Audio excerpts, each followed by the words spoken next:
Hello, great minds. Hope you're doing great today. I'm so excited that you get to join us once again as we continue in our series, The Victim's Perspective. And I would encourage you to catch up from the last video so you know and so you meet up with what we are doing now, with where we are now. Yes. In case this is your very first time of joining us, feel free to be part of our conversations. The comment section is always open to everyone that has something to contribute to whatever topic we are discussing part time. Yes, and do well to subscribe to this YouTube channel because it is value adding. It will help you literally in your day-to-day life. It will also help you to build better and excellent life skills. So we started a series, The Victim Perspective, and I would like you to go and watch the other videos so that you can continue with us. You know, as we wake up each day to continue to do life, there are things that would happen that will not be a part of our to-do list. There are things that would happen that will not be a part of our daily plan. Why? Because we live in this world with other people as well. We started by, when we wake up around us, we have our siblings, we have our children, or our spouse, or our neighbors. We walk on the road, there are other people walking. We're driving, there are other people around, driving around us. We get to the office, we have colleagues. We get to the church, we have church family, church members, church brothers, church sisters. We are traveling other people. Even if we decide to go through the water, we are not in the ship or boat alone, or the flying boat alone. When we decide to go by air, there are other people. So we always have other people around us, and this is why we would not always do things exactly how we want it to be, or exactly how we plan it to be, because we are doing life with other people. Yes.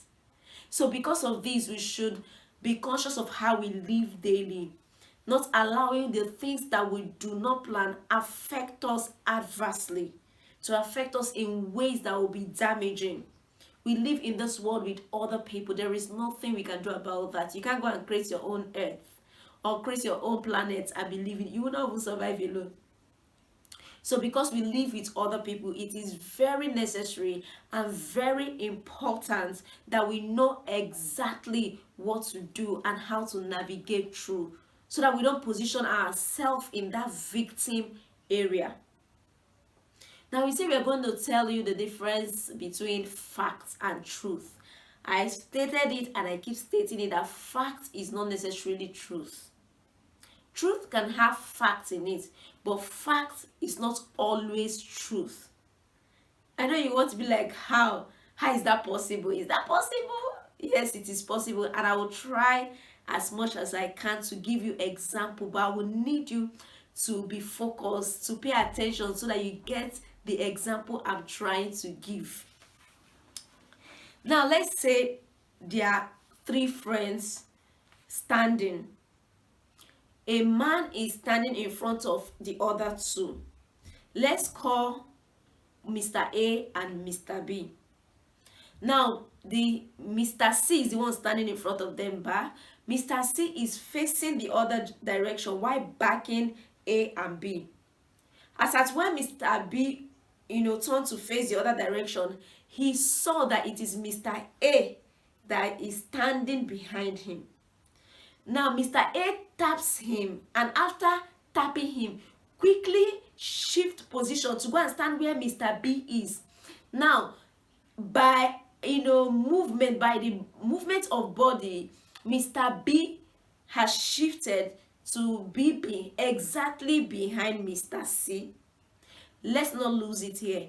Mr. A taps Mr. C, quickly shifts his position, went to the other side. Now, without Mr. B knowing that Mr. A has tapped Mr. C already, then Mr. B now, just coincidentally trying to just maybe raise his hand to yawn or to stretch, And then Mr. C turns all of a sudden with a stern look at Mr. B. Now, Mr. B on his own, who was trying to stretch, noticing the stern look on Mr. C, and decided to be like, "What's up, guy?" There is nothing that you would tell Mr. C at that point that will make him believe that it is not Mr. B that just tapped him. Why? Because as he turned to look at Mr. B, Mr. B's hands were already up. And while he looked sternly at Mr. B, Mr. B acted somehow, looking at him and saying, "Why are you looking at me?" So you cannot convince Mr. C that Mr. B is not the one that just tapped him. The fact is that Mr. B is the one standing right behind him as he turns back. Mr. B's hand was raised up when he turned back. Mr. B's disposition was reactive when he looked at Mr. B sternly. Those are the facts presented before him. There is nothing that can convince him otherwise to believe that it is not Mr. B that just tapped him. And Mr. B, being surprised that Mr. C just turned and started looking at him sternly, had to bring down his hand on his own and was like, "Why are you looking at me that way?" But the facts is tying one thing to another.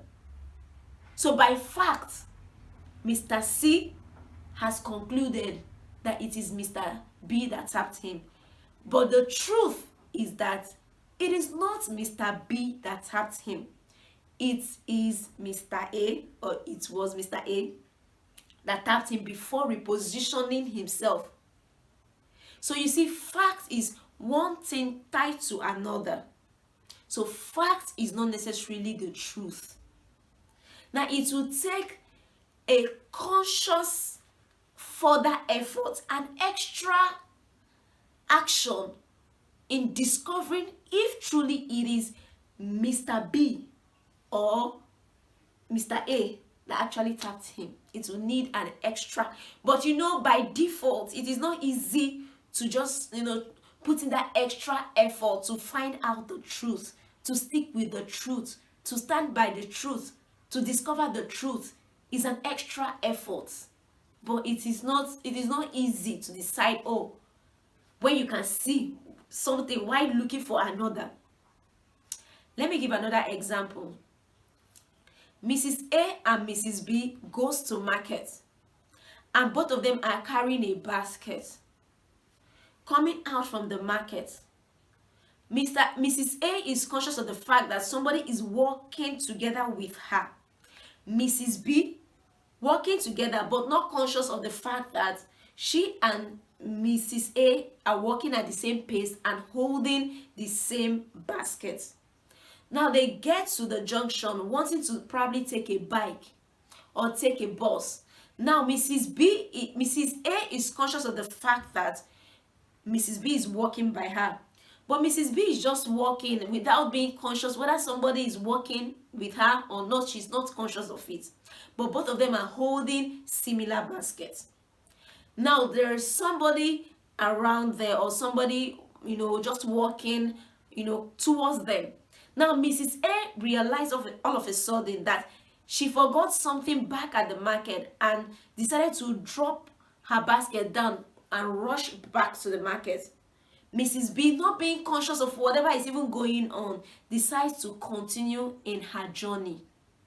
Now that person that is passing, or that person that was coming towards them, has seen that Mrs. B has left.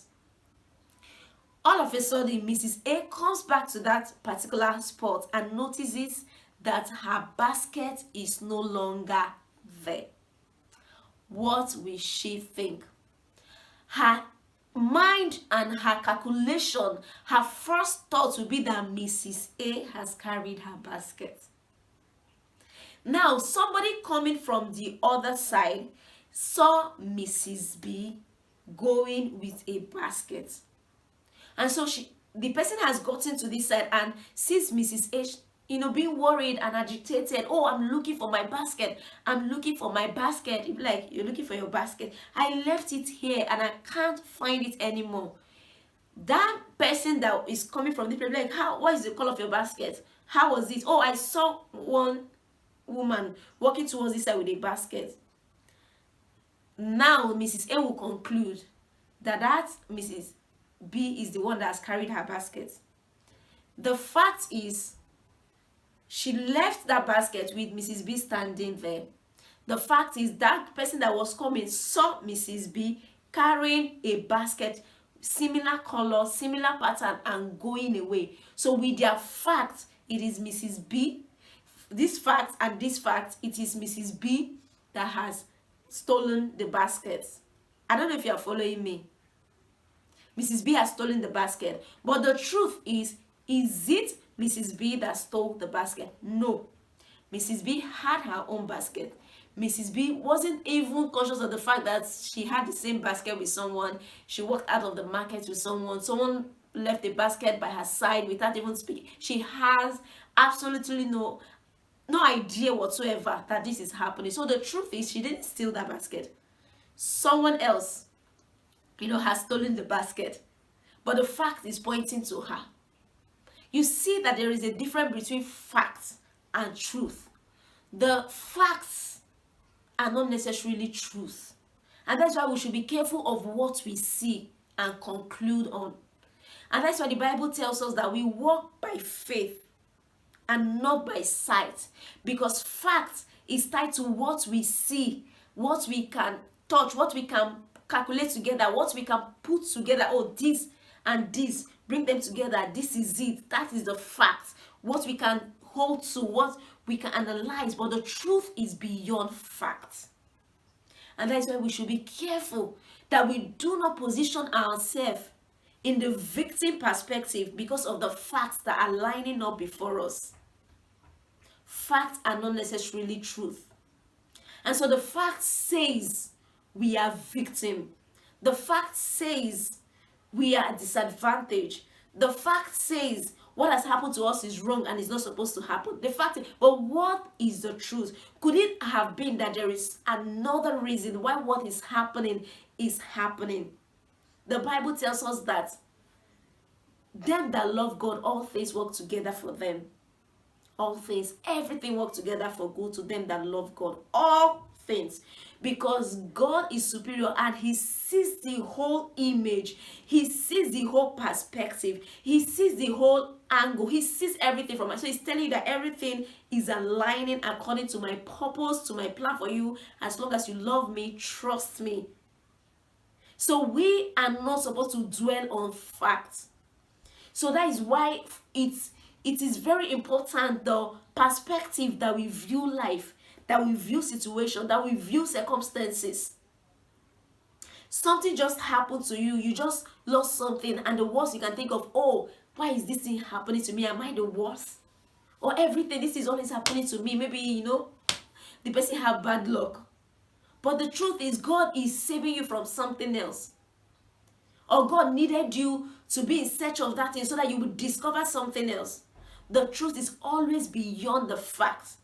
Have you ever looked for something and you thought someone in particular has carried it because that person was with you in the same space, only for you to discover later that you are the one that has kept it in somewhere you never thought you would have kept it? So by fact, that person at that time when you were looking for it, by fact, the person is the one that would have most probably taken it. But the truth is that person did not actually take it. What truth are you focusing on? It is very important because this will determine your perspective. That's why I'm talking about perspective. I'm trying to differentiate between facts and truth so that you will reposition your perspective. You adjust your lens to life and ensure that it fits perfectly to what you want to capture, that it doesn't just blur things out without sharpening them. It doesn't just focus carelessly, that you focus on the things you're supposed to, put your focus on. When they sent spies into Canaan land to see if the children of Israel can actually take over the land as promised by God, they sent 12 of them. When they got into that place, 10 came back with the same result. 10 came back with the same result. 2, Caleb and Joshua came out with a different report. The 12 went in, saw the same thing. The 12 went in, saw the same thing, had the same experience, saw the same size of people. And 10 say, we're like grasshopper in their eyes, and so they saw us. So they were the ones that first declared that they were so little that they appeared as grasshopper in the sight of the people. Then the Bible recorded, and so they saw us. So it was a return something. It's like a boomerang. So it's the whole thing that they were explaining was from their own conclusion, not the conclusion of the other side. So they were seeing things from facts. For a fact, by body size, these people are bigger than us. By facts, from numbers, these people outnumbers us. From facts, they have more weapons than us. But then the other people, the two remaining, Joshua and Caleb, saw something from different angle. They interpreted it differently. Even if these people are bigger in body size than us, we can still overpower them, because I know our strength is more powerful because they have a weakness perspective. So they know the truth. They had a promise they are working with, and they ensure that their perspective did not distort what they could achieve from going ahead. So only 2. What does this tell us? This tells us that it doesn't matter the number of people that concludes on facts. The lawyers work on facts, and that's why when they are judging case, they use fact, and facts are not necessarily truth. And that's why we have some people in the prison that are not supposed to be there. Why? Because of facts that are not truth. No, people are now placed in the prison. But the funny thing is, some people are walking freely every day, but they place themselves in prison, not because there's a lawyer that judged them or something happened and then they took them to court. No, because life happened and they decided to pick the wrong facts by themselves and use it to condemn themselves as the victim. Sila, think of this. Don't always be in a haste to put yourself in the victim perspective. Don't always be in a haste to look at things from the myopic angle. Don't always be in a haste to conclude with what you're seeing with your physical eyes. Don't always be in a haste to finalize on what you were present when it happens. There are things that are much more than that. There are things that are bigger than that. There are bigger picture. You know, a lot of people say, Joy Ndidi, you don't worry. I don't know why. It calls for attention. You should worry for some things. But then I see life that is not about all what I can see with my physical eyes. And even if I don't know why this thing is happening, I believe that it is happening for my good and not to evil. And that is why I would not be agitated towards it, because I know whatever the outcome will be, it will be in my favor. That should be your perspective. That should be your perspective, so you don't classify yourself as a victim. We are talking about the victim perspective, because the truth is that what you focus on, you will eventually walk into. What you focus on, you will eventually capture. What you focus on, you will eventually realize. It will materialize. Not because that is the truth, that is the thing that is supposed to happen. No, because you created it and concluded before time. And so you don't want to put in the work to do to get the truth. You have to put in the extra work. You have to believe differently. You have to research widely. You have to look for a wider perspective. You have to go for something greater. You have to, sit back and try to analyze things from a holistic angle. But that takes work. And that work is not what a lot of people are ready to do. They just want to sit and use the fact to conclude. And the fact can be dangerous, can make you yourself put yourself in the victim perspective. I hope this little analysis has helped you so far. I pray that as this thing is being analyzed, that the Holy Spirit will shed more light on it, and it expands in your heart to really see things from different angle, so that you start believing differently, so that you start reacting differently, so that you start responding differently, so that you start working differently. I pray in the name of Jesus that you walk out of that victim position, that you're ready to do the work, to seek the truth, to seek the higher version, to seek the higher place, to seek the higher calling, to know the wider angle to the things that you can become and experience, and not conclude on just that little things that appear to be fact but is not truth. As you continue to do life, don't sit in the victim's bench. In case you're using a telescope, we are supposed to use a microscope. Or you're using a microscope, we are supposed to use a telescope. All depends on what you see. When you use this instrument wrongly, you will see things incorrectly. As you do life, choose the perspective that you would like, that you would prefer to dwell on, that you prefer to chill in. Chilling, yes. Thanks for joining me today. Do well to contribute to this conversation in the comment section. I'll be so glad to hear from you. I'll be so glad to have your own perspective about this. Yes, let's see your own perspective. What is your own perspective? Until we meet again in the next video, to have a great day. Yes, we are continuing the series because we have a lot to unfold. Remember, don't see things from the victim's perspective. Ciao.